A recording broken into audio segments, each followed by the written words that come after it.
Something that we can least think about in our day-to-day busy life is our eating habits. We live in a world of fast food where our favorite food is readily available right in our hands. Starting from street food to frozen recipes, we are packed with all our favorite edibles.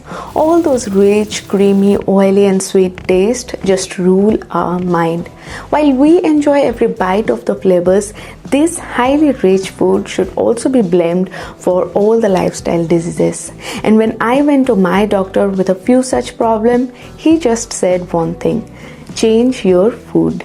Hello everyone, I am Shiva and welcome to Lite Food, the channel where we will learn about food and health, talk about some kitchen tips and tricks, discover the goodness of fruits and vegetables, and cook some delicious and healthy recipes. A whole new destination to explore the world of food and its goodness.